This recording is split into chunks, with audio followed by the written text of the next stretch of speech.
I'll introduce you and then we can start talking. This is Damian Macy, representing the Marshall Friends of the Marshall Library. It is Wednesday, August the 10th of 2016, and I'm at the library for an interview with Mr. Ted Snedeker. He's been a lifelong resident of Marshall, but has lived in other places throughout the country, and also has been an extensive traveler in his business through other parts of the world. So with that, I'm sure Ted has a story, and I'll introduce you to Ted Snedeker. If a person's life is a shelf of books, the bookend at the beginning of my life was World War II, because it shaped everything that my father thought about, felt, and his attitudes that he brought home from the war.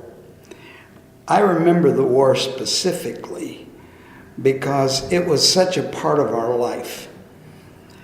It was on the news in the evening after dinner.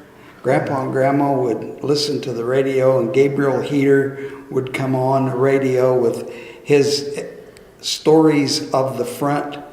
He would have stories from London with the bombs going off in the background. And Edward R. Murrow had his stories. This is Edward R. Murrow for reporting to the country and all the ships at sea. And it was a daily thing. My father was off in World War II. He was down in the South Pacific. And there was a big picture of him on the dresser in his uniform. And it was almost a shrine. My grandmother would pray every day at mealtime for God to protect her boy overseas. And the war permeated our whole society. If you walk down 6th Street sidewalk, there'd be little flags hanging in the windows with red stars and blue stars. And if you had a red star, your son was serving. If you had a blue star, they died. Okay? And wasn't there a gold star also? A gold star there was, and I think you had more than one son in serving. Yeah. So everybody was involved. We collected string. We saved tinfoil. We picked up cans, took to the recycling center. There came a time when there was a shortage of knives and bayonets, and we gathered up pots and pans and took down to a collection center to be remelted and hammered into weapons for the men at the front. Very unlike what's going on today, where the only people that are involved in the war is the active military. So during the war, my mother opened a restaurant called the Keystone. And it was called the Keystone because the entryway door was as wide as the restaurant where it came in, and it went off at an angle, 2 angles, with chairs and tables down and a bar at the end. Well, during the war there was rationing, and steaks became very difficult to get.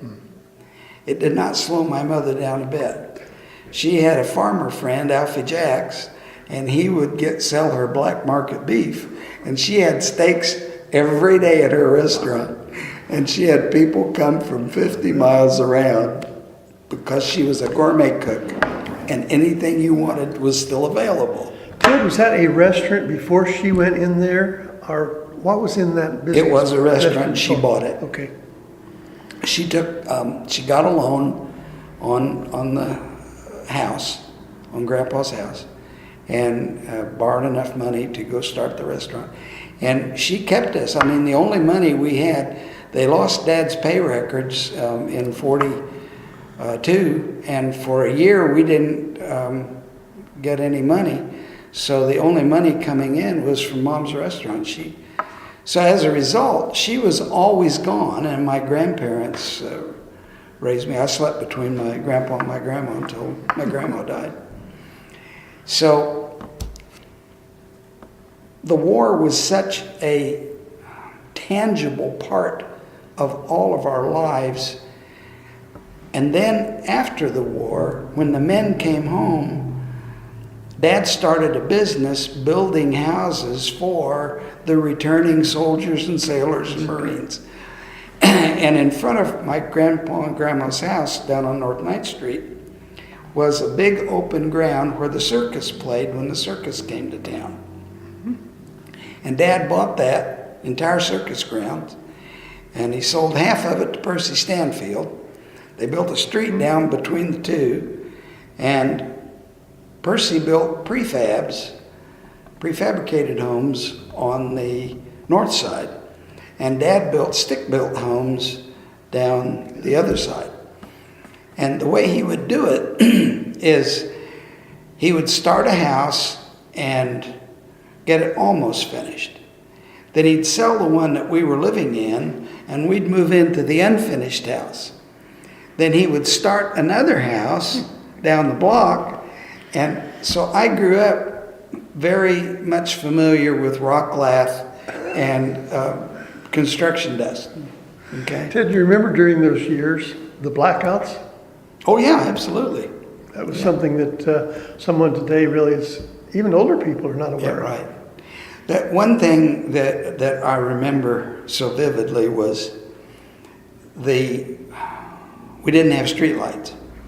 So the city wired one socket on the porch ahead of the meter and encouraged people to leave their porch lights on at night. Well, when times got really tough, you'd go down the street and you would see a lady ironing on the front porch plugged into the free socket, or a plug in the socket going in the house. And I think that's what ended the free porch. Yeah, I think that had was a big contributing factor toward the end. Ted, I want to just take a little step back here. You might mention your grandparents' name and also your mother and dad's name. Oh yeah, sure. Yeah, my grandfather was John Armand Snedeker.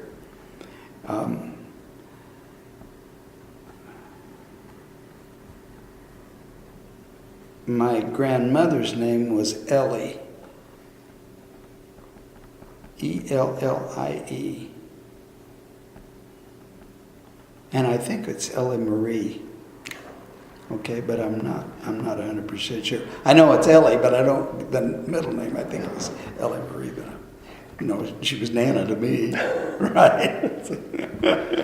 So, and my dad was Johnny Garrett Snedeker, and his wife was, my mom was Leela March Chapman before she was married. Thank you. And I don't know if you want to use, the Snedekers were here in the 1830s. My great-great-grandfather homesteaded in Wabash Township in about 1833. Came here in a covered wagon from Ohio. His wife, that was my great-great-grandmother's, was a Davison. Came here with them. So out of Livingston Cemetery, my great-great-grandfather, my great-grandfather, my grandfather, and my father are all buried. And I already have 8 plots and a stone ready. You say the Livingston? Livingston Cemetery, yeah. Okay. That period of the war seems pretty vivid in your mind. As a youngster, what did you do with playtime?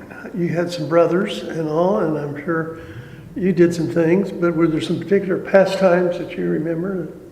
How you spent your spare time? The biggest thing that we played at was cowboys and Indians, okay? It sounds funny today. Why not?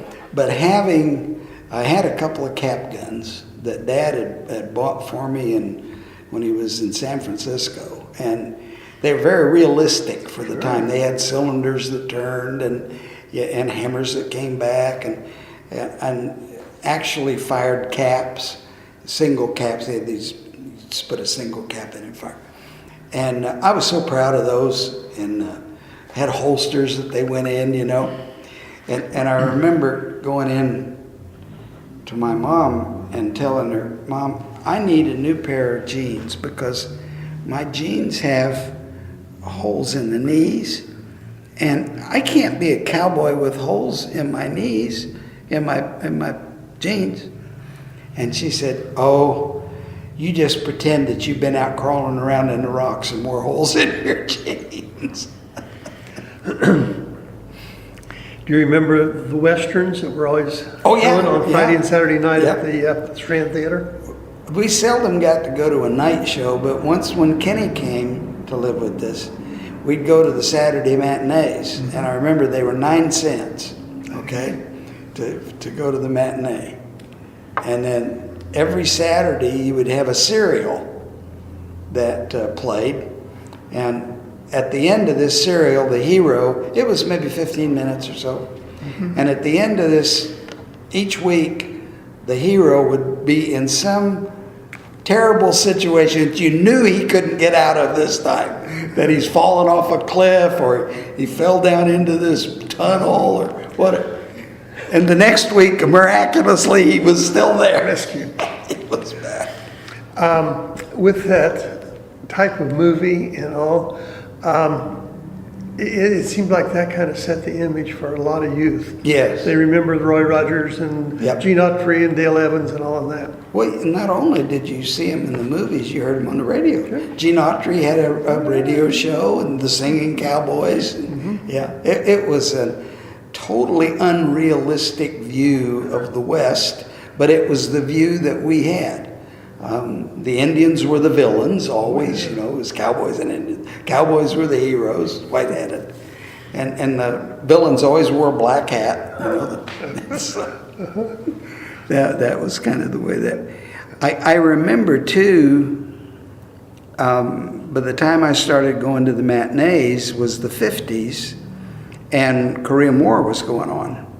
And they'd have newsreels. They'd have those serials, and then they'd have the newsreels of what was going on in combat. Is that RKO or something like that? Yes, I believe that was RKO. I remember seeing that as a part of the, Yep. because you didn't have television anyway to get the other news. And they were not at all adverse to showing casualties, and it was realistic. Vivid. Yeah, vivid memories of that Korean. Those Marines at Incheon Reservoir coming back, you know, freezing, and yeah, it was very realistic. I think today on television is they're very reluctant to show that kind of stuff. It's like the country's not at war.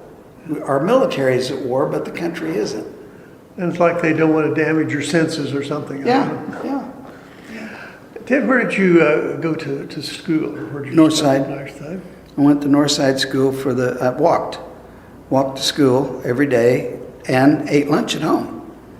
They had a lunchroom, but I don't remember ever eating lunch there because it was, about 6 blocks to the house.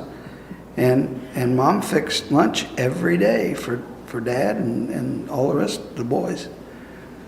And it wasn't unusual. I mean, I was not unusual. Most of my classmates that lived in town at that time, went home for lunch because everybody had a mother at home. That's another thing that's changed. Are there particular things you remember about that school? I remember the 6th grade room of Mrs. Irwin was our 6th grade teacher, and it was on the northwest corner on the 2nd floor, and I remember the floor-to-ceiling window, or radiator-to-ceiling windows. We had big, tall ceilings, probably 10, 12 feet, and glass clear around, and how comfortable and light that room was and colorful. And she was a great teacher, kept everybody involved. And not only school things, she taught us manners. I remember her telling a girl to get up and a boy to get up and go to the door. And she timed it where they both got there at the same time. And then the boy opened the door and went out. Okay? And she got on his case. No, you're a gentleman. You open the door for the girl. Yeah, let her go out. That kind of thing. So school was not only where you learned reading, writing, and arithmetic, it was where you absorbed culture. And when I got to the Navy, I found out that the education I got in this little country school was so far and above what my compatriots that had been raised in the city. I was very fortunate to go to Marshall School. As I recall, there were not any drinking fountains except one in the basement. Yes. When I went there. And the third floor was a mystery because a tornado had come through and damaged the third floor, and it was closed, so we couldn't. When I went there, it was one big room with a skylight and a piano up there, and Von Arne came from the high school, and we had music once a week up there. Really? When would that have been? 1944, 45, 46, 47. Huh. And the tornado was, I think, in 49 or 48. Oh, yeah. Because by the time I got there, the tornado had shut that top story. We weren't allowed to go up there. So it was real mysterious. Kind of a creepy place in a very, very narrow stairway that, of course, wouldn't meet the standards of anything today. Right. Yeah, exactly. So you have some fond memories then of grade school. Do you recall what you did at recess? Well, they play baseball or softball. You know, it was organized sports. We had, I remember choosing up sides and lining up, and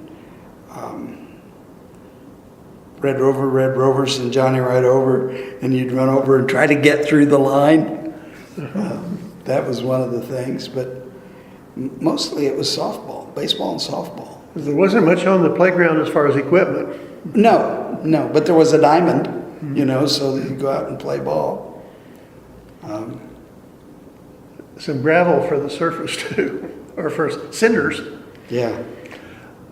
So then from there, you went to a place called junior high or north side? Yeah. Went to junior high out at where the high school is now. And it's really funny, I don't remember too much about junior high. I think because at my sixth grade, during the sixth grade, I had two jobs. I delivered papers. I had 105 papers to deliver. I had combined 3 different paper routes. Guys had quit and I'd absorbed their route. And I delivered papers down 2nd Street from where the nursing home is now, all the way down to where the Formalite for the TRW factory is, then come back up 5th Street, and then go clear around town to the Hickory, because I had 3 different routes, okay? But I had 105 papers, and I got 10 cents per paper per week, which meant that I was making $10 a week, that was a lot of coin, okay? And then I got a job working for Garver Frazier in the morning. I did that in the evening. In the morning, I ran milk out to the houses. And Garver and I, we had the whole north end of town. I don't know who did the south end, but Garver had the north end of town. And when I first started, we were still doing bottles. And he would pull up to a house and he'd say, 3 whites and a stick, 3 quarts of milk and a stick of butter, or 2 chalks and, whatever. Well, by the time I'd been there 2 weeks, I memorized the route. He didn't have to tell me. I knew what everybody took regularly. Now, you might get a little note when you got up to the door that they wanted something else, okay? Which slowed things down because it meant I had to run back to the truck and get whatever he wanted. But for that, he paid me 50 cents a day. And I would get a 50-cent piece. He'd collect the money. People would leave the money in this little box. It was a different era, right? And the money would be in the little box, and he would take the cash and make an entry in his little book, and I would count it and tell him, 75 cents, and so he would mark that in the book. And he had a box on the dash that would be full of money by the time we finished the route. And he'd dig around in there and get a shiny 50-cent piece and pay me every day. I got paid right on the spot. And no withholding, no Social Security. So, Do you recall what the price of a quart of milk was? I don't have any. Okay, just curious. I don't remember. I probably wouldn't have known because just the way we His were doing business. it. Yeah.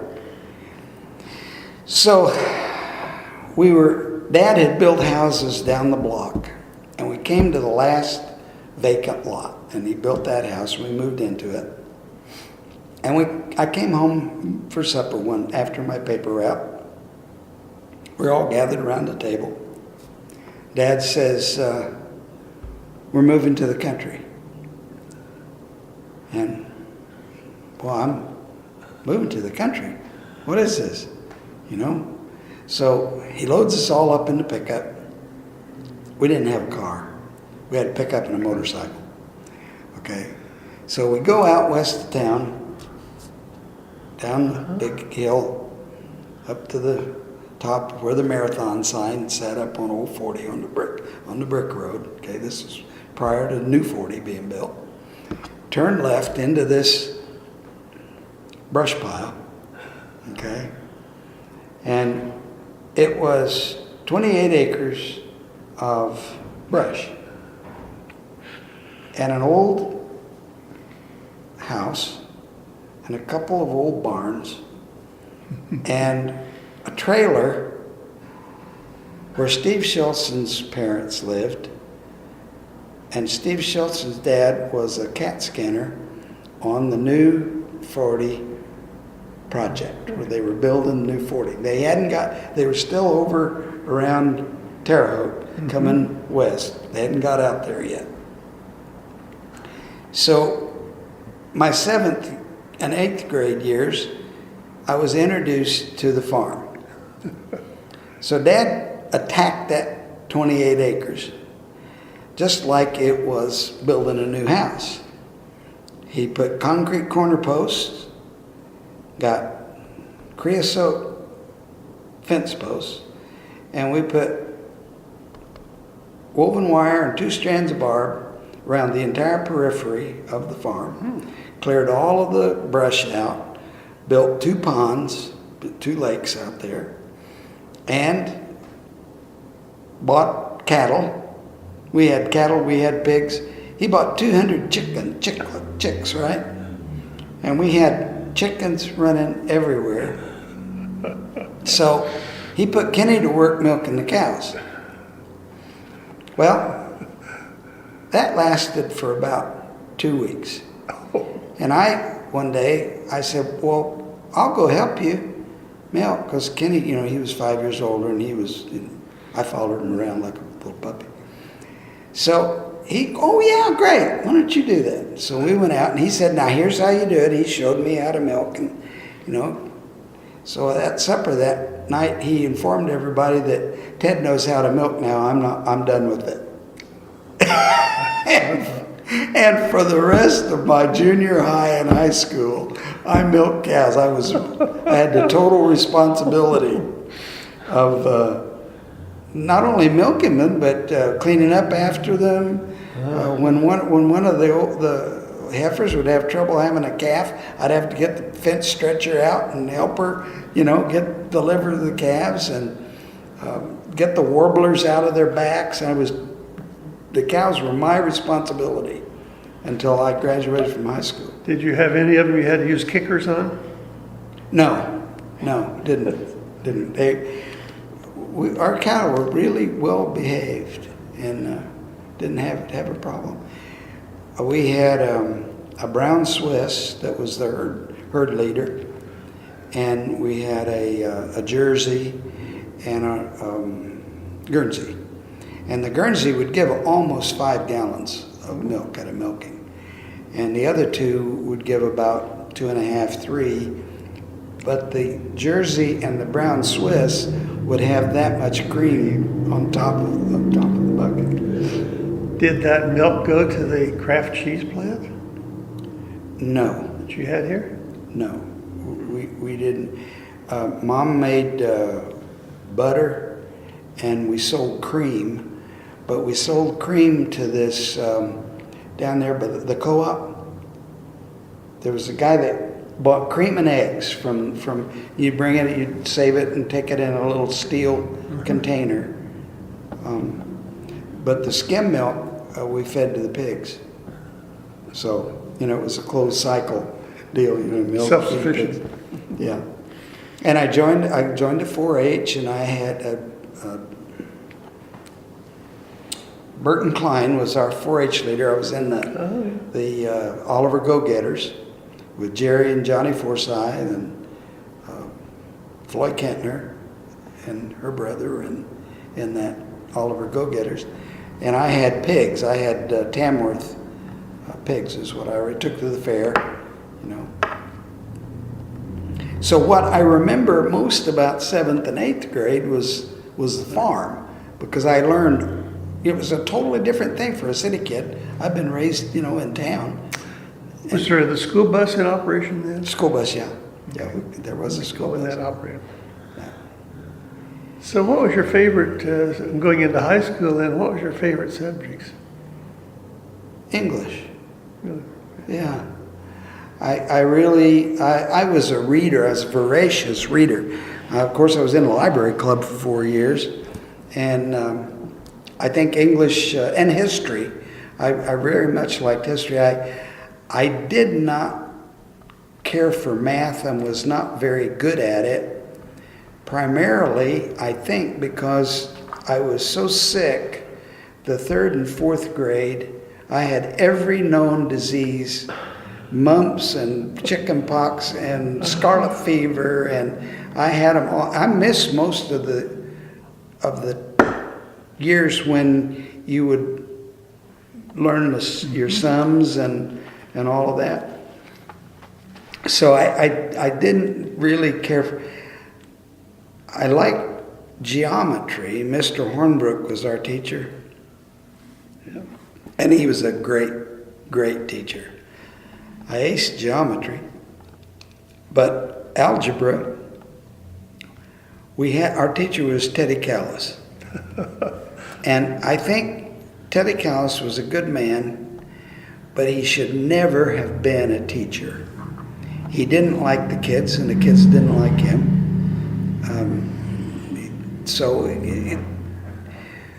Our valedictorian was Jim Buechler.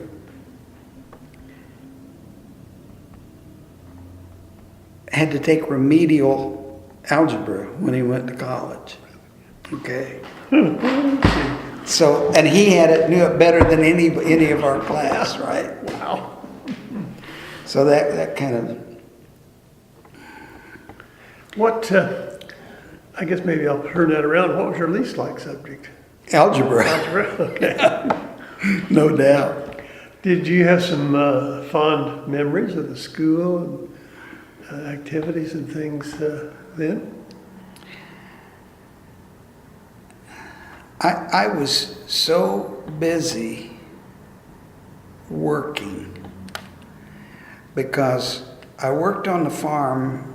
I got up early in the morning, before school, and I had to go out and clean up after the cows and feed and water them and milk. I'd milk 3 or 4 cows every day, and then in the evening the same way.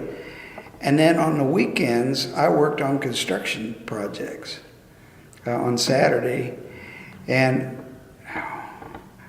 I really was so busy with my extraneous activities. It was just get on the bus, go to school, come home right after school, and work. So I was not involved in any sports except in my senior year. I was on a wrestling team, but that was the only sport that I participated in. In addition to that work, though, did you have let's say, a hobby or something, maybe a collection or something that maybe you've even brought up to still occupying today? Well, I got a motorcycle when I was 14.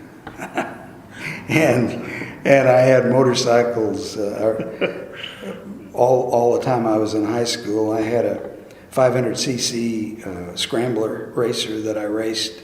When I did get a little extra time, I built a track out in the farm. We moved from that West Farm when I was a freshman, moved out to where Truggy Myers lives now. Dad had 300 acres out east of town.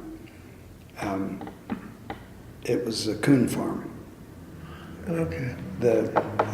Howard Coon's brother, Russell, and Dad bought that farm from him. Russell Coon gave the money to the Lutheran church to build that Lutheran church down there that my dad built. Forgot that. Russell was quite well to do himself, besides Howard. At that time, Howard was probably the richest man in town. He was the Jerry Forsyth of that era, right? So, What year did you graduate? 59. 59.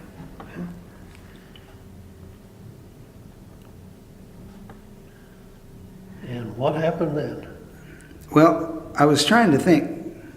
I didn't date until my senior year. I was so busy doing what I did and racing motorcycles, working on motorcycles, just working on the farm. And every Saturday I was on a construction site because I got paid. Working on the farm is just what you did as part of the life. Yeah, it's part of life, right? Anything we did on the farm, we had 300 acres, so this was a lot of work. We had corn and beans and wheat, and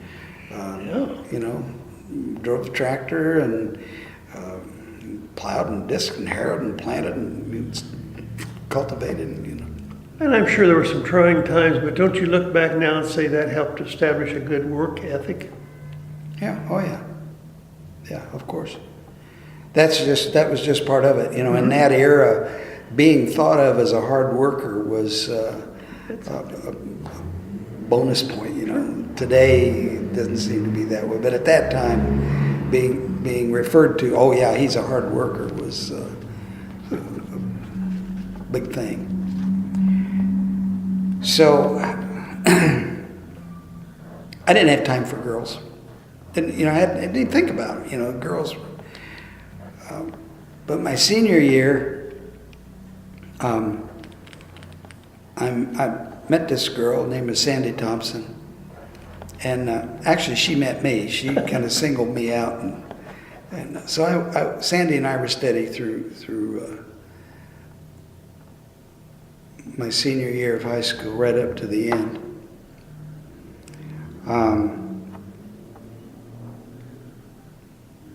Like the last month of my senior year, I met this girl at my 4-H club. Her name was Janice Davison, and split up with Sandy and started dating Janice. I don't know if you want to put that in a paper or not, but just between you and me, all of my friends were just adamant against it. All the friends that I had, because they liked Sandy, they grew up with her, and they didn't like Janice Davison, and it's one of those things where you know, the more they said, don't do it, the more, yeah, that's right. Exactly. You don't understand her, you know, you don't like. Turned out to be probably a really bad move, but so she was my girl at home all the time. I was, you know, first 2 years I was in the Navy. Then of course she sent me a Dear John letter, broke my heart and all that. Yeah, same old story. But then when I graduated on Thursday, and Monday morning I was in San Diego, California, and 17 years old and halfway across the country from home in Uncle Sam's Navy. Boy, that was a revolution, wasn't it?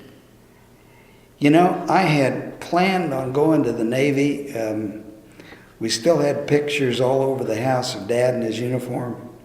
And I had planned on going to the Navy from the time I was a freshman. Really? And in fact, I had planned on going to the Navy for a career. I was going to be a career sailor.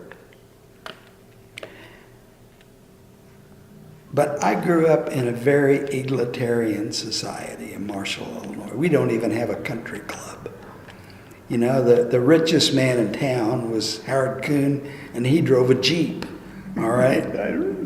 And the Tarbles were probably the next, and they drove Buicks, you know. There's no Rolls Royces. No, Sylvia Ritter had a Cadillac, you know. But I remember when she had a Packard. Oh, did she? She had Oh, a yeah. Packard refrigerator. Yeah, Packard. So, but as it turned out, that Sylvia money was a little bit, a little shaky.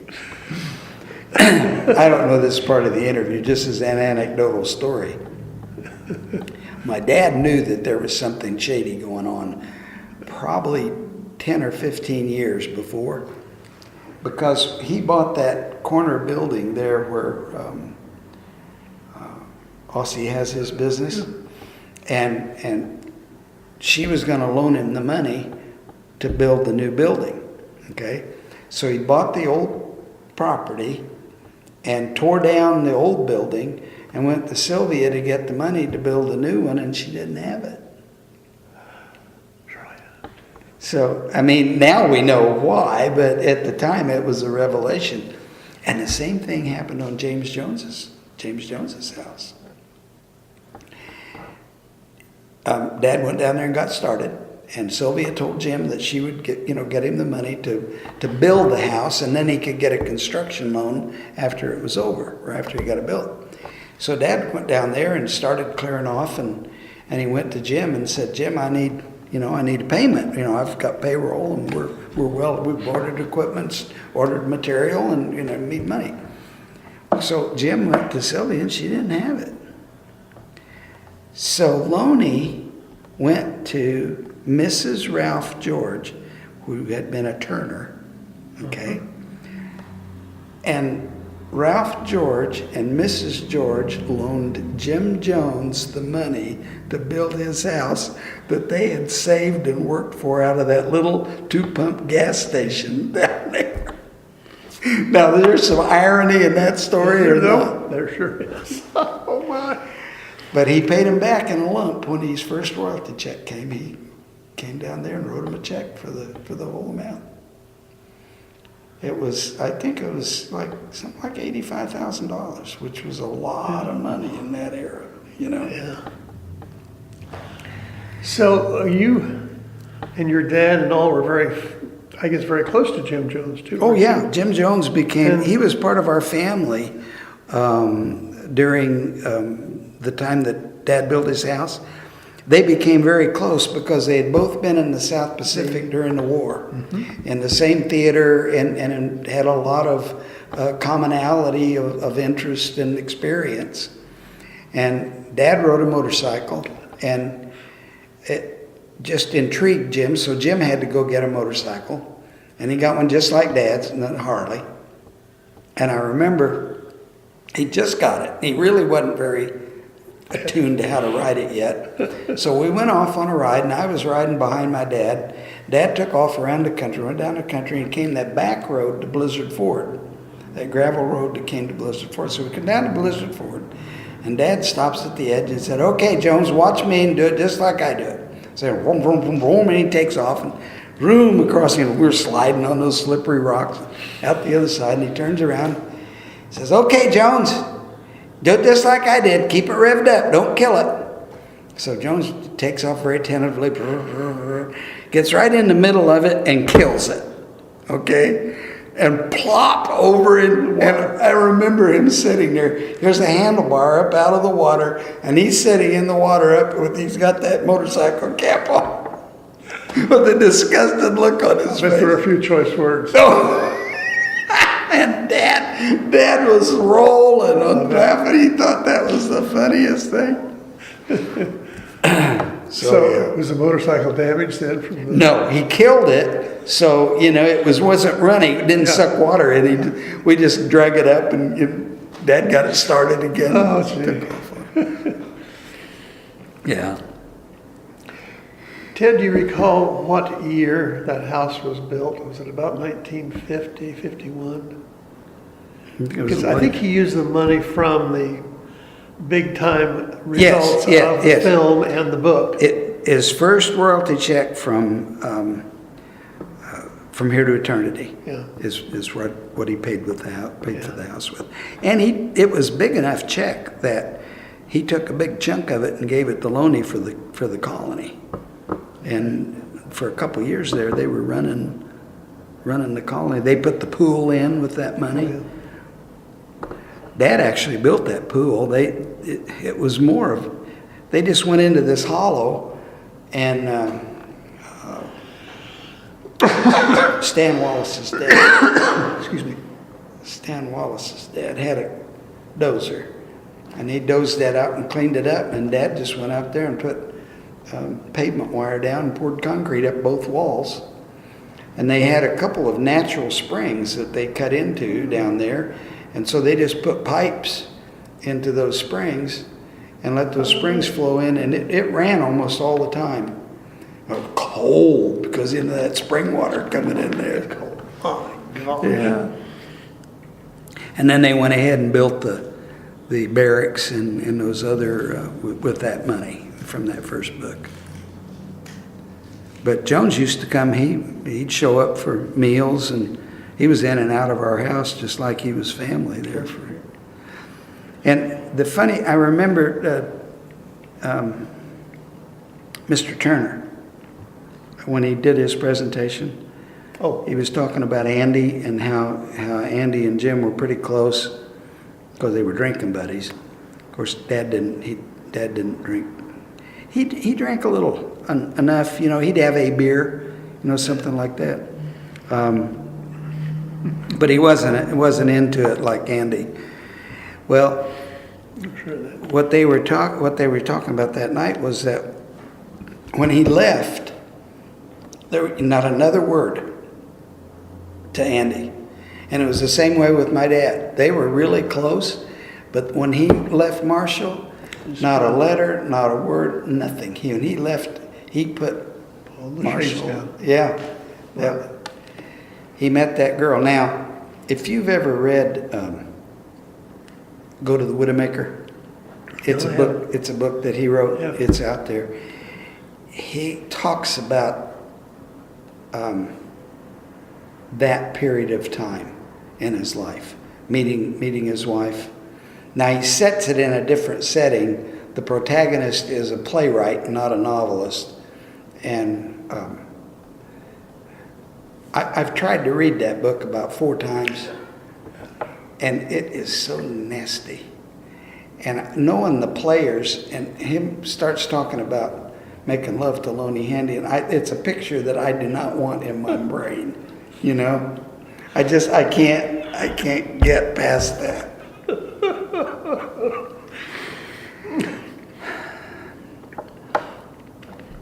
So did you, through the Navy, in the Navy, did you spend time overseas somewhere? Was it in the States or San Diego? Or? I joined the Navy to see the world, okay? And I had these ideas that I would go to Hong Kong and all of these exotic places. So first choice was, where do you go to recruit training boot camp? Well, I had two choices. I could go to San Diego or I could go to Great Lakes. Well, hey, I'm in San Diego, of course. I'm going to go see. So I went to San Diego for 9 weeks boot camp. And then I took my basic battery test. And I had 72 out of 80 GCT is your general classification test. And when the test results came back, I was in the barracks, and these two officers showed up at the door of the barracks and said, "Snedeker, where's Snedeker?" So so I go over, and, "Yes, sir." He says, "Snedeker, go clean out your locker. You are going to NAVCAD." What's NAVCAD? That's Naval Cadet, son. You're going to go fly jets. Wow, okay. So we go down, and one of them's got a clipboard, and they walk down, and I'm get my sea bag, and I'm opening up my locker, and I had a pair of glasses sitting there, because at that time my eyesight wasn't. I had about 20/40, not bad enough that I needed. I seldom wore my glasses. But they were laying there, so instead of packing them, I just put them on, right? And the guy said, "Whoa, son, what's your eyesight?" I said, "What's 20/40? Corrected to 20/20? He says, "No, there's been some mistakes, son. I'm sorry." And out the door they went. So my tenure as a naval cadet was about 12 to 14 minutes. Okay. Minutes of fame. So the next day, since I didn't get that, I went to career orientation, right? Career counseling. And you go down and you pick out what you're going to do. So the counselor, he's going through, he says, with your scores, you can do anything you want. He said, probably what you ought to do is go to nuclear school, go into nukes in submarines, because when you get out, you get a $100,000 a year job. He says, this is the best thing. I said, well, yeah, that sounds good to me. He said, there's one thing, you got to sign for 6 years. Well, I was 17. 6 years sounded like forever, right? And I think I'm going to be career Navy, but I kind of like having that option when I'm 21 of making my decision then. He said, well, okay, how about nuclear weapons? He said, you can go, they really are shorthanded in nuclear weapons, and you've got to have really good test scores, you qualify, and you don't have to you can stay with your 4-year service. Okay, fine. So that's what I did, went into nuclear weapons. So I spent the next, the first thing was A school, electronics and electrical school, which you know where that was? Great Lakes. So I'm right back to Great Lakes. Go through that, and then nuclear weapons school was in Albuquerque, New Mexico, a joint Army, Navy, Air Force base. Went to nuclear weapons A school, where they taught us all about we were working on weapons that were only a generation newer than Fat Man and Little Boy, okay? And there was a tremendous amount of technological knowledge that you had, because we had radar fire sets. Everything had to be assembled. They kept the live nuclear material separate from the weapons. So it took a crew of 4 men the better part of a day to get a weapon out of the magazine, bring it into the shop, assemble it, because all the detonators had to be put on by hand. Batteries had to be charged, electric motors had to be tested. There was a tremendous, so it took 8 to 10 hours of a crew to get a weapon out of the magazine and get it ready to go on the plane to drop, okay? So I got transferred from A school to San Diego again, went back to San Diego to the Nuclear Weapons Training Center Pacific at Coronado Island. Oh, yeah. I was there about 6 months, and they came looking for some volunteers to go to Whidbey Island, Washington, which there was a advanced underwater weapons shop in Whidbey, out in Puget Sound. They had failed their readiness test, and they were looking for some people to flesh out the new crew. Yeah. So I transferred up there, and there I spent the rest of my Navy career. Because I was only supposed to be there a year, and I'd been there about 8 months. I got promoted to E5, second class petty officer, and the officer in charge came around and said, "We need a nuclear components tech. We want to send you to B school, back to Albuquerque, to learn to handle the live nuclear material and to be trained in cleanup after a nuclear accident.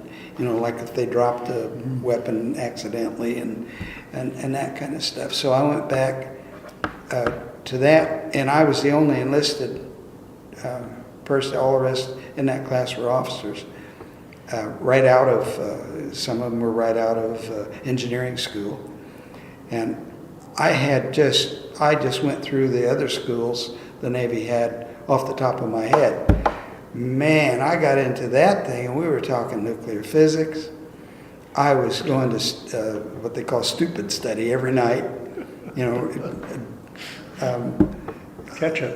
Yeah, oh yeah, trying to get, but I made it through, and then I got my diploma. And so I went back to Whidbey, but when it come time to go to sea, everybody else that went up there with me got a sea berth, went on the carriers or whatever. They couldn't let me go because I was the only components tech they had. So I got stuck there for my whole career.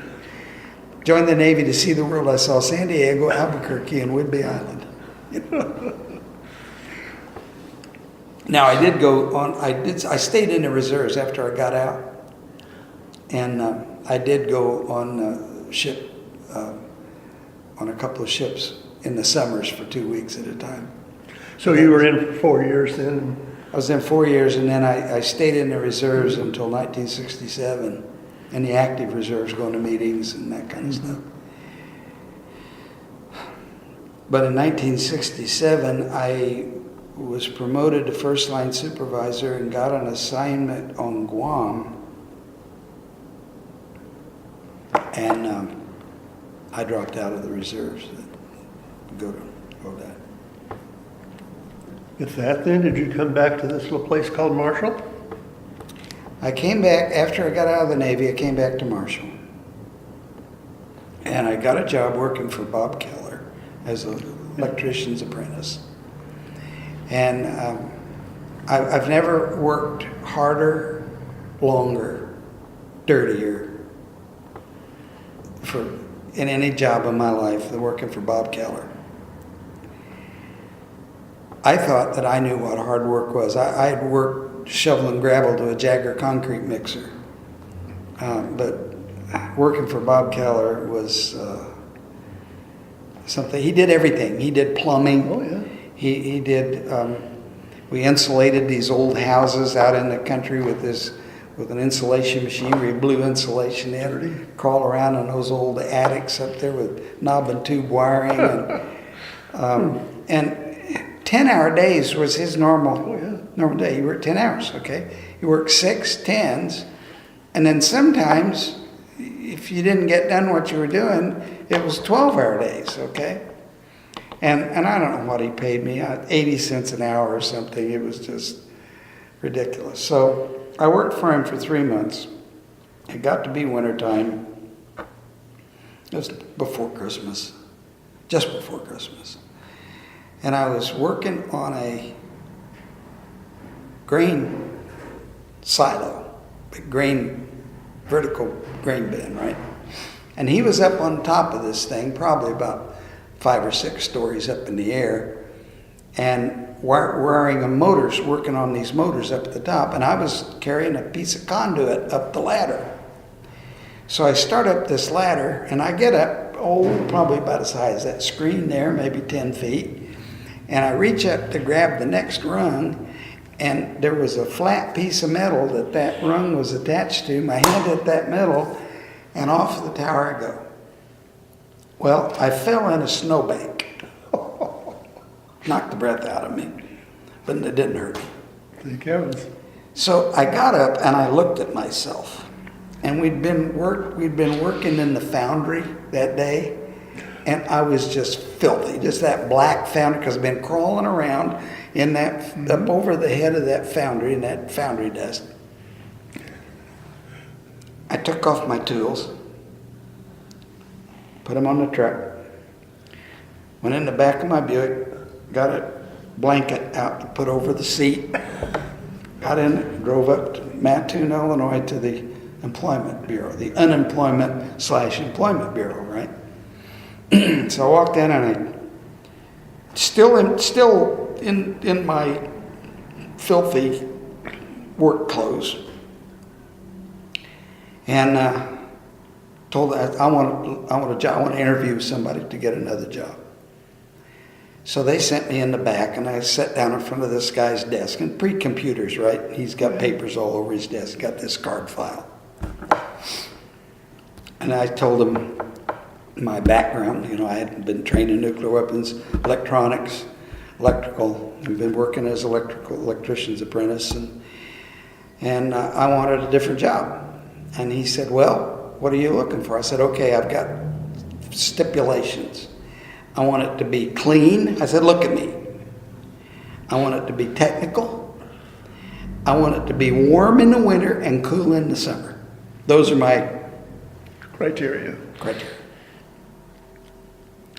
So he gets this thing, and he's going through this card file, and he pulls out this card, and he says, installing telephone switchboards. I go, oh, that sounds like me. Exactly. So he set me up an interview in Terre Haute with Automatic Electric Company that installed telephone switching systems around the world. Well, about 3 weeks before that, I had gone up to Edgar County to the electric company, because in Martinsville I had witnessed this electrical guy who was the lineman for the county, and he had a brand new truck, and he always wore clean clothes. He had a uniform, you know, and shiny Wellington boots. And I said, that's the kind of job I want. All right. So I went up to Paris to the electric company, went up to the front door. What do I know? Okay, I'm 17, 4 years in the Navy. I know nothing about how you go apply for a job. So I go into this electric company. I said, I want to meet with the president.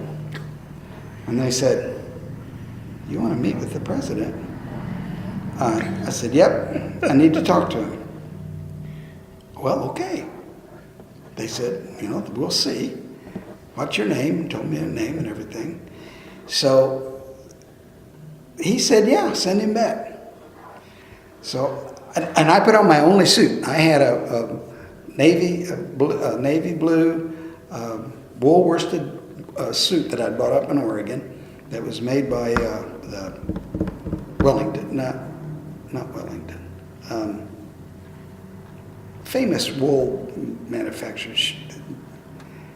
Anyhow, it was a nice suit, tie, everything. So I go back. Good morning, son. He says, what can I do for you? I said, well, I'm looking for a job. He said, you are? What job are you looking for? I said, yours. I'd like to have your job. And he laughed. He thought it was so funny. He said, well, this job is taken, son. You might have to start a little lower. I said, well, eventually I'd like to have your job. He said, okay, look. He wrote down this girl's name. He said, you go down the hall and you talk to Sherry back there. He says, there's kind of the way you do this. And coming to talk to me is not the way you do it. He said, you go fill in an application. And so I went back and I filled in an application. And I went out and got my car. I figured, well, that I figured they would either tell me yes or no, right? I don't know how these things work. And so they told me no. So, okay, fine, you know. It was a shot. So I go over and I interview with this area supervisor, and I get an assignment. I'm to be in Des Plaines, Illinois on January 1st. Start my new career as a telephone equipment installer. So right after Christmas, I was living with my dad and mom. They were living in the apartment there at the office building downstairs. So I'm sitting on the back step, lacing up my boots. My car's setting up outside, all packed up with everything that I own in it, ready to go to Des Plaines. Mom came in and she said she'd been to the post office. She said, "You got a letter." So I said, "I have a letter, you know, but who wouldn't know to write me a letter here?" So I get it and well, it's the electric company. So I open it up. I'm to report on Monday to a line crew and for Edgar Electric Company.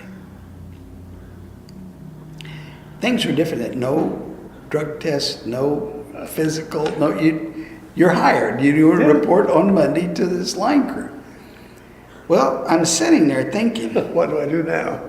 yeah, and then I think about telephone office, middle of the winter, you know, nice and warm and clean, and line crew, and it was about 0 outside, and that we had snow, and and I'm thinking, no, I'm going to go tell them again. But you think about that decision, right? How different my life would have been if I had. You never know. Yeah, you never know.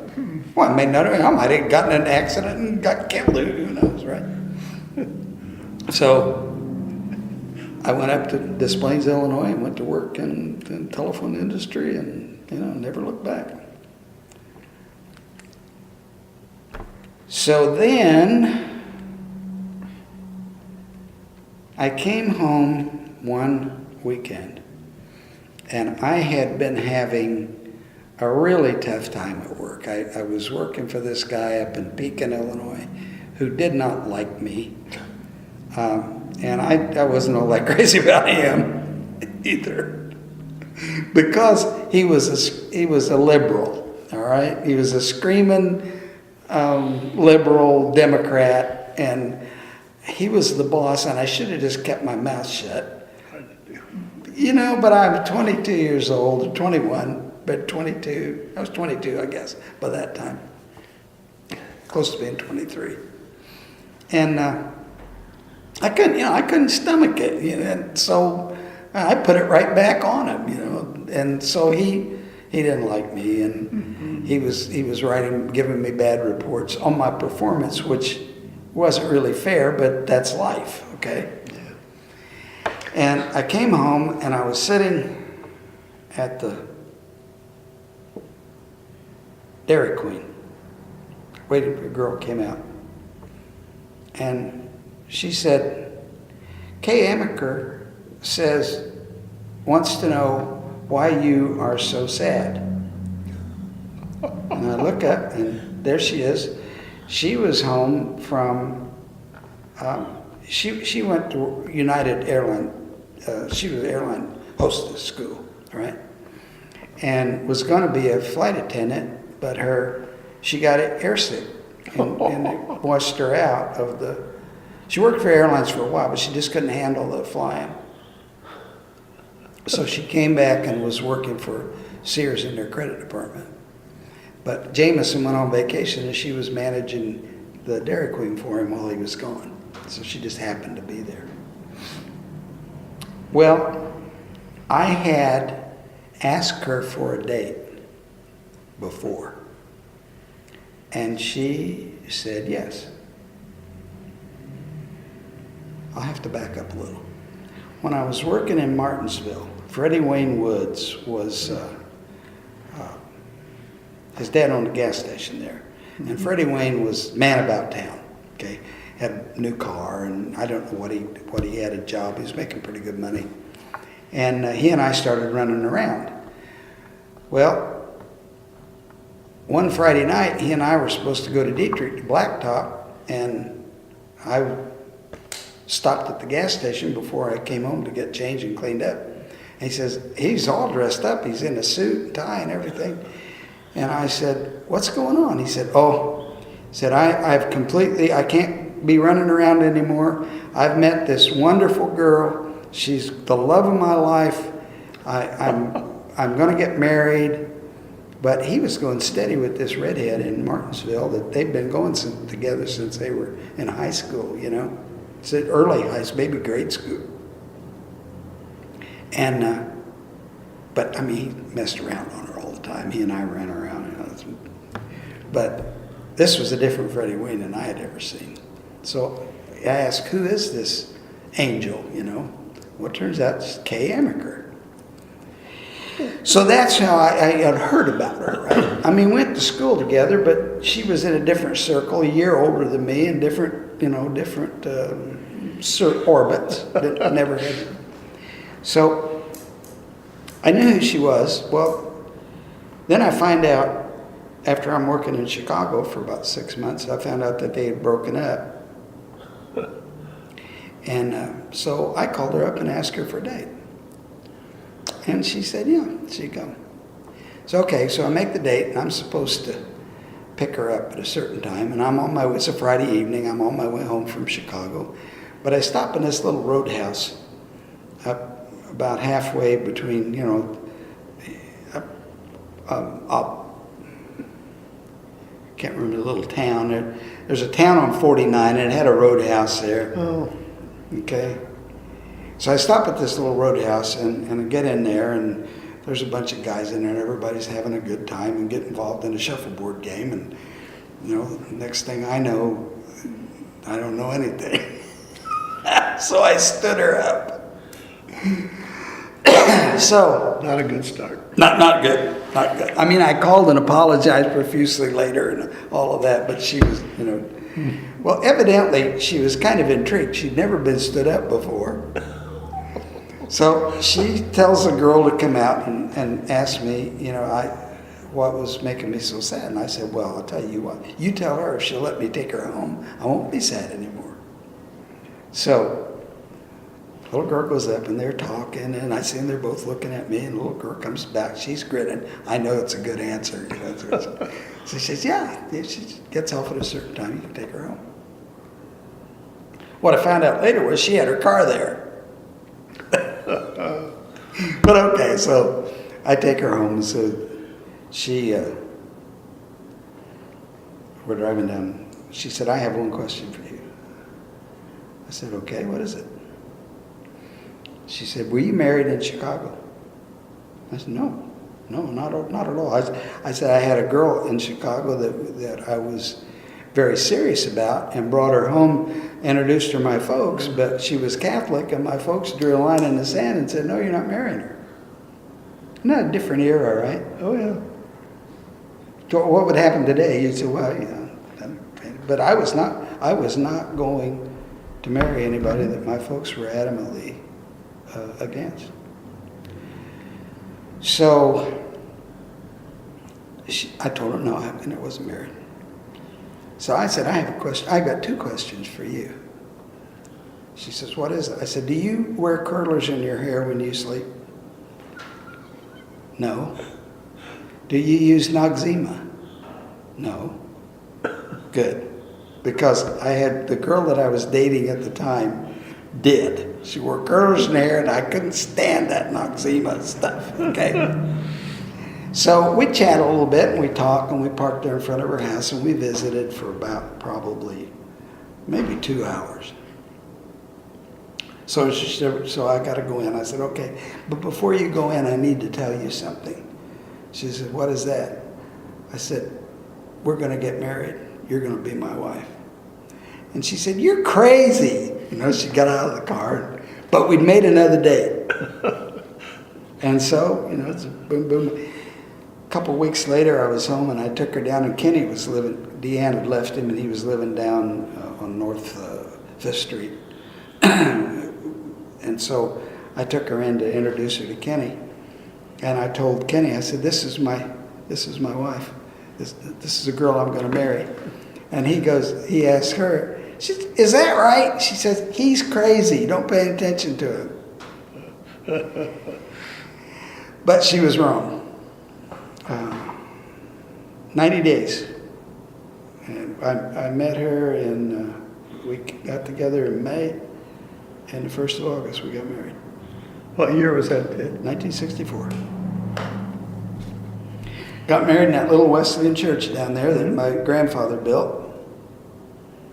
No air conditioning. 1st of August, 100-degree ambient. Remember that suit that I had? That 1/4 inch thick wool worsted suit?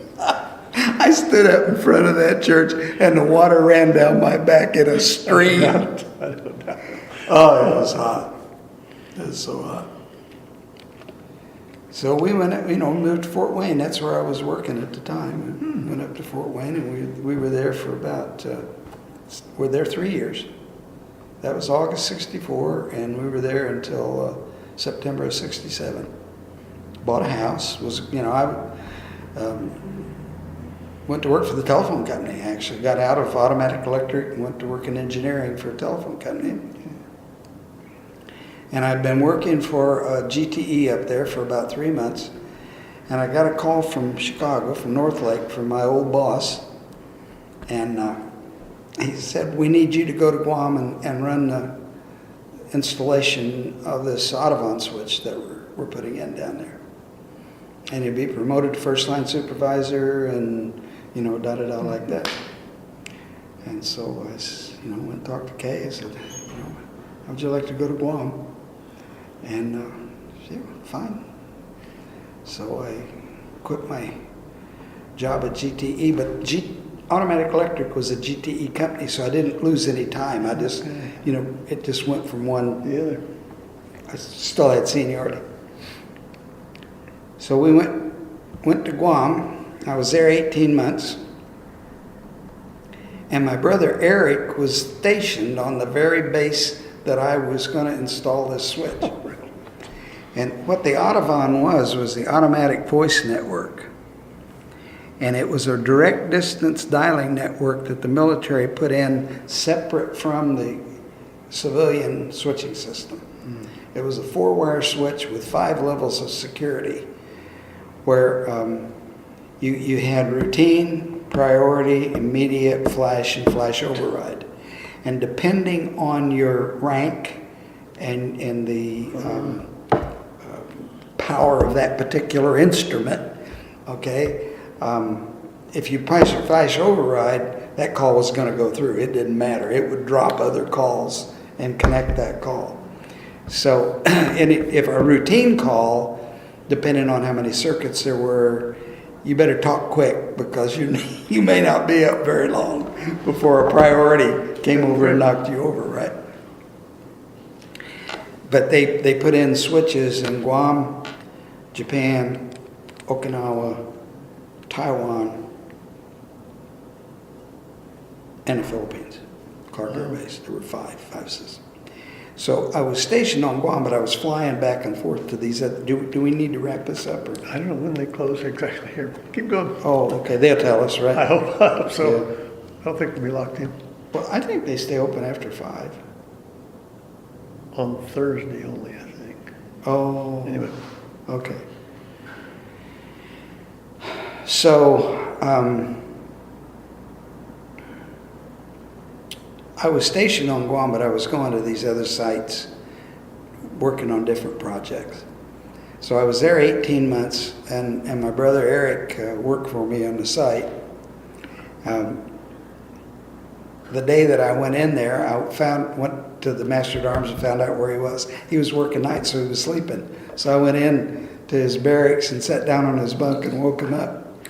And he looked at me and he said, "This isn't real." And he turned over and tried to go back to sleep. So I finished up that particular switch, turned it up, got it working. And we'd been working some unconscionable hours. We'd been working 10, 12 hours a day, 6 days a week, sometimes 7. And we got it, made our date, got it turned up on time. And I thought I was going to go into a maintenance.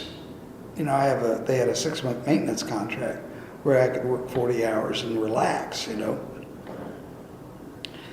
So I went up to Tokyo and for a meeting, and the area manager said, "We want you to go down to the Fuchu site." It was the big nodal site. All the other sites trunked through that to the rest of the world. He said, "I want you to go down to Fuchu site and look around and tell us what you think about the progress." Because they've been working on that site for over a year, but it was a second cut site. It didn't have to cut for another 18 months. Well, another year. It had about another year. So I went down and I started walking around, and man, they didn't have anywhere near done what they needed to have done. They had reels of cable sitting around and never been even run. They hadn't let alone hooked up. So I talked to a couple of guys that I knew. I said, "What's going on?" He said, "Well, we've got a battle. We've got a night crew and a day crew, and they're not talking to each other. In fact, they're at odds. And the night crew will come in and take out half of what the day crew did because they didn't like it. You know, didn't think it was done right. So they were fighting each other." Wow. So I went back to the area man. I said, "Listen, Blackie," his name is Blackie Housechild. I said, "Blackie, you're not going to like what I got to tell you, but they're not going to make their cut. They're at odds down there. That site is out of control."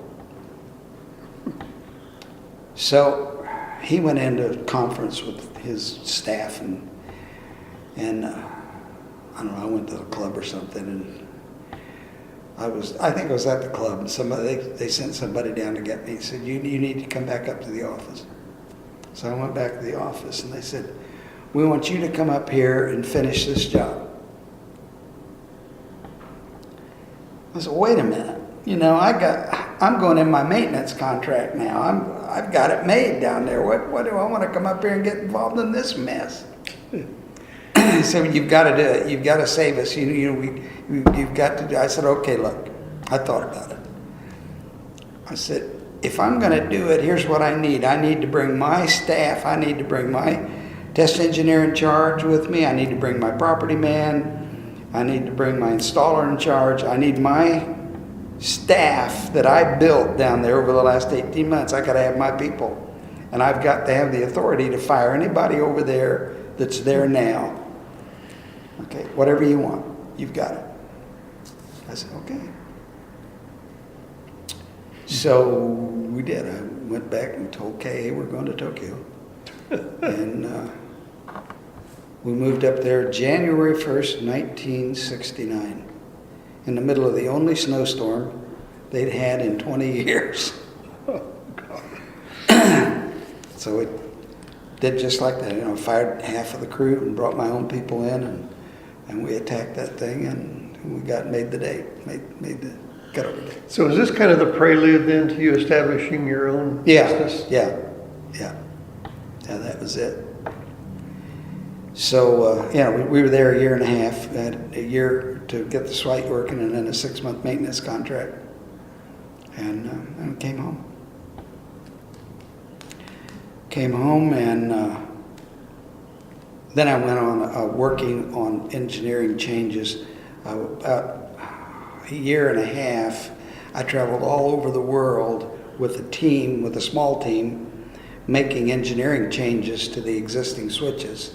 They'd send me out with a big packet of envelopes, and one envelope, you'd open it up, and there'd be, 4 or 5 little pieces of wire, a couple of resistors, and an explanation of what needed changed. You work in the markers, work in the comparators, work in the common control systems, whatever needed. So they sent me, all over the world making these changes. And what I would do is I'd go out to a site, and I'd have a certain amount of time to do these changes. Right? They'd give me, you've got 90 days to do these changes. But I'd take my guys, and we'd go in there and we'd work 12, 14 hours a day, 7 days a week. and we'd knock a 90-day site, we'd have it done in 2 weeks. So then we'd come home, and I'd said, okay, you guys make sure if anything happens, you get in touch with me, because we're still on the site, all right, as far as anybody knows. Of course, we were supposed to be in Wiesbaden, Germany, or Panama, or wherever it was supposed to be. But I'd get at least 2 weeks. Sometimes I'd get a whole month at home. Between then, we'd go to the next job, do the next job. So I did that for a year, and then they put me through C1EAX school, which was a type of switching gear, new computer control switches. I first got introduced to computers, and these were very rudimentary computers. They had a central processor, and then the memory was actual wires that you started from a point. They were about 8 feet high, about so big, and they had these big coils. And you'd run a wire down, and for a 1, you'd run it through the coil, and for a 0, you'd run it around the coil. And so you did that, 1 0 0 1 1, and we actually programmed in machine language using hexadecimal words, and we'd run those computers in 48K, which is today 48K. You can't even turn the computer on, It takes more than 48K to recognize the keystrokes. We ran a whole switch with the 48K. So I put in a couple of switches, put one in Minear, Illinois, one at Poplar Grove, and the boss called me and he said, we want you to go to Hawaii. Well, throw me in that briar patch, right? He says, and we're going to promote you to second line. We've got 3 switches to install, 2 on the Big Island, 1 downtown Honolulu. But then we're going to have a half dozen switches being installed simultaneously, and we're going to promote you to second line. You're going to be the Hawaii Island manager, for the Hawaii manager for all this. And they had this scheduled. So I owned a home. I bought a house down on Hickory from Frank Pierce. Had that house down there. It had about 5 acres. Oh, yeah. But I was going to be transferred to Hawaii for the rest of my career. We figured we'd be out there 20 years. So Keep yeah. going. You can keep going. I just thought I heard something. I guess not. Thought I heard someone there. So I went out to the Big Island and installed 2 of those C1EXs, one in Pahoa. We had a beautiful home at Kalapana, Black Sand Beach side of Pahoa. Had a tidal swimming pool. It was about 3 acres that the original Hawaiian natives had built as a fish farm. And it was, the tide came in through these big steel gate, and they'd let this gate, when the tide came in, all the fish came in, they'd let the gate down and trap the fish in there. And the landlady had turned it into a swimming pool. And they had a seawall that ran out. Surf broke up. This was from here to across the street. And the ocean was from where the house was about from here to the street. And it was all on the second level. The bottom level was a 2-car garage and a guest quarters. And the living quarters where we lived was all on the second level with a deck all the way around it. And we're right in the middle of a 5-acre plumeria orchard. So it just smelled heavenly all the time. And there was papaya, guavas, bananas, all growing there, right there. Kay made papaya and guava jelly, and that.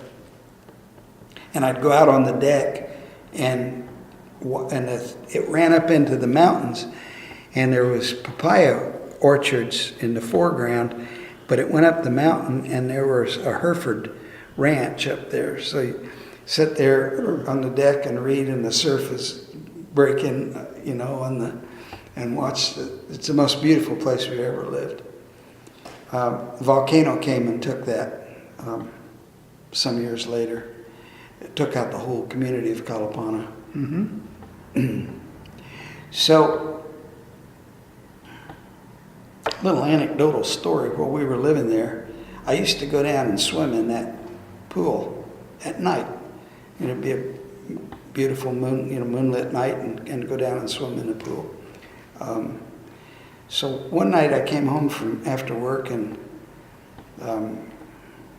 Kate was a little slow getting dinner, so I had a couple of scotch and waters, and Good. it was good. And she fixed dinner and had a couple more, and so I decided to put the kids to bed. And beautiful moon, full moon. I said, let's go down to the pool and go swimming.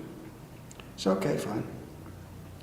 So I got my trunks on and walked down this little gravel path over to. Now the pool was down about probably as far as the ceiling down to the floor, maybe 18, 20 feet. And then there was a big rock that I used to go out on, and I would dive off that rock into the pool. Well, this night we came down there, and I got up on the rock to dive in, and I couldn't see the water because the way the moon was shining down, it was black down there, you know. But I couldn't see what was going on down there. But I dived through this rock many times before. It's no big deal. So I said, well, I'm going to dive in from here. And she said, it won't impress me. Probably the only words in the English language that had kept me from diving off that rock, right? No water there, I bet. It was low tide, extreme low tide. We walked down this little stairway, and I walked into the water, and there was no water. The water was ankle deep. Okay? I would have either killed myself or probably been an invalid for the rest of my life. Yeah. Scary. So that was one time I was being looked out for. Oh, gosh. Well, so we can move forward here, Ted. Is there anything you'd like to elaborate about your business? I think it was called Digital Communication Services. Okay. And you had that here in Marshall. Yeah, after I got transferred back from Hawaii, the company got sued by ITT over vertical integration, and we lost those jobs that I was supposed to do. So we did the 3 that we had contract for, and I got transferred back. And I got crossways. They fired my boss, and I got crossways with Automatic Electric, and I quit. And then I went to work for Northern Telecom. Oh, yeah. And Northern Telecom, I worked for them for, I don't know, it was 7 years. Went to Alaska. Was second line supervisor. I had all of Alaska and the Northwest in my responsibility. I was up there 3 years during the pipeline. We built all new switches clear across the whole state of Alaska. And then I got promoted to installation manager for the whole country. So he sent me down to Raleigh, North Carolina, and I had Alaska, the whole U.S. and Puerto Rico. I had big jobs going in Puerto Rico at the time. Well, I was in that job a year, and they would not give me the resources I needed to do it. And I could see that, yeah, I had all the responsibility, but none of the resources necessary to make it happen, so I quit. And the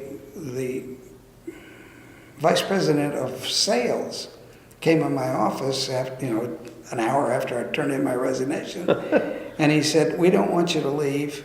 We want you to stay. How about," I told him why I was leaving. He said, "Look, go out to Oregon and go. We need a sales engineer out there. Go out and work for Hans Bohle." And so I did. So the last year and a half I was in sales. And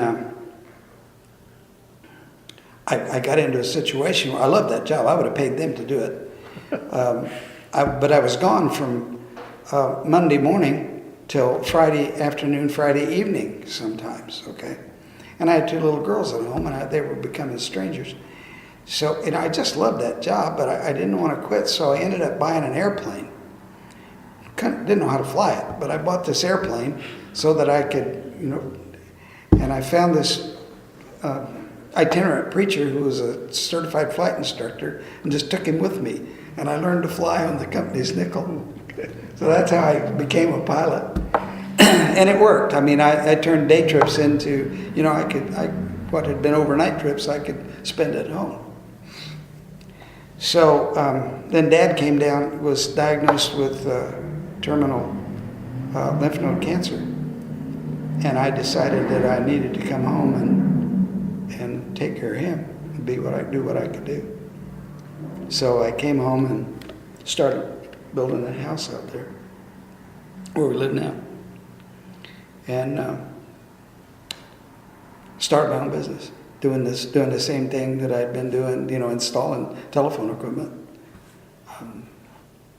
And so for 35 years, I leveraged my contacts in Hawaii and the contacts that I'd made overseas to do installation and engineering for international telephone companies. And we worked... Sorry about that. Hello, I'm still in the interview.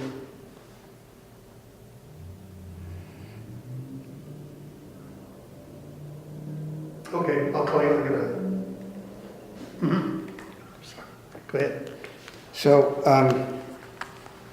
we worked, we had a contract with Hawaiian Telecom for over 30 years.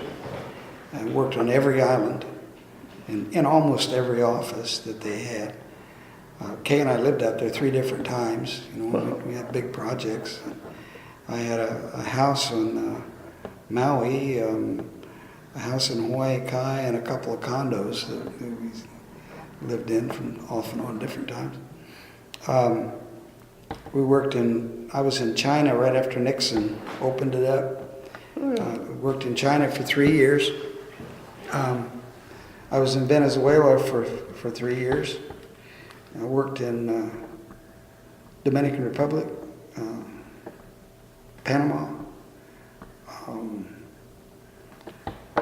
New Zealand, American Samoa, Tahiti. Covered the waterfront. Yeah.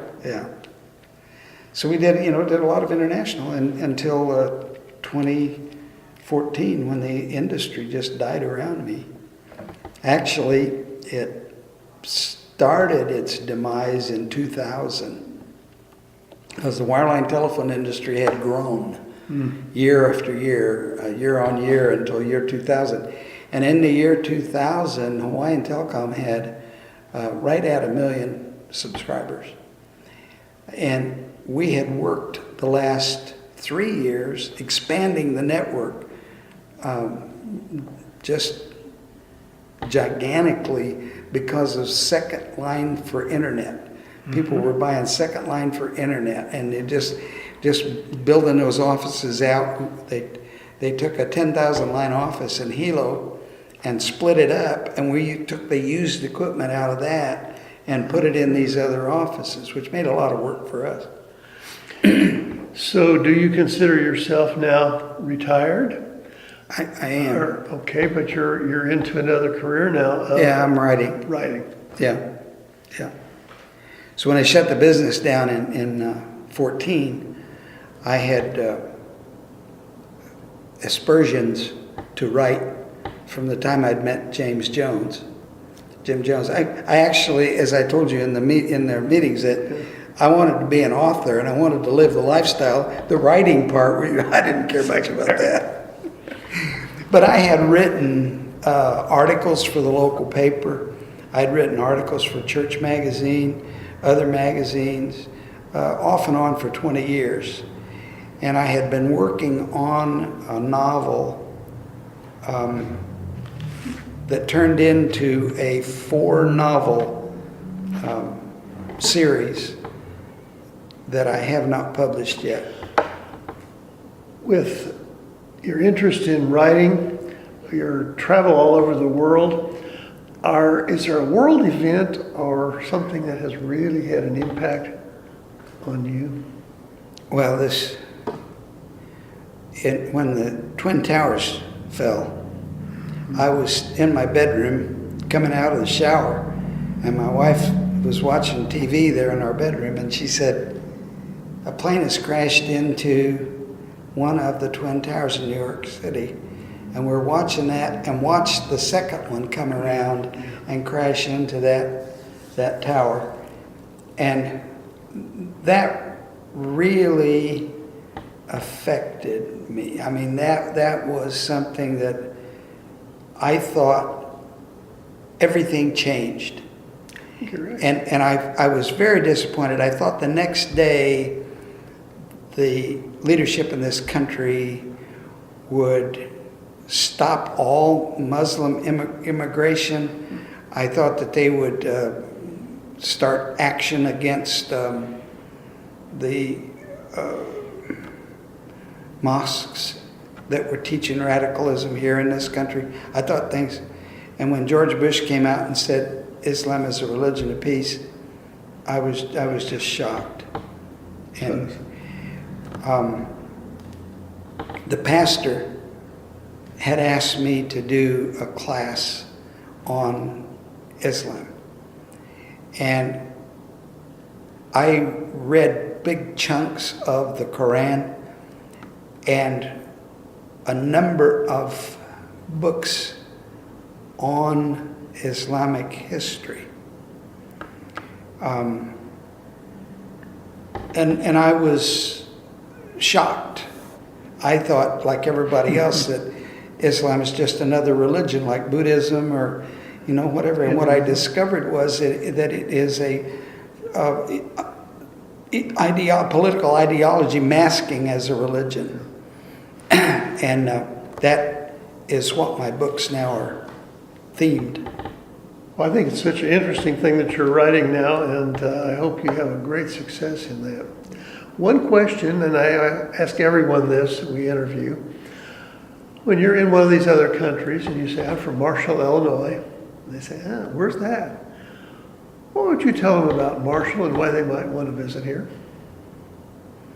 Well, the first thing, if you tell somebody you're from Illinois, they say, oh, you're from Chicago. Yep. And I always reply, no, I am about as far from Chicago as you can get. And then I tell them that I come from a little community that my great-great-great-grandfather was part of founding, and that it's a very friendly, egalitarian society.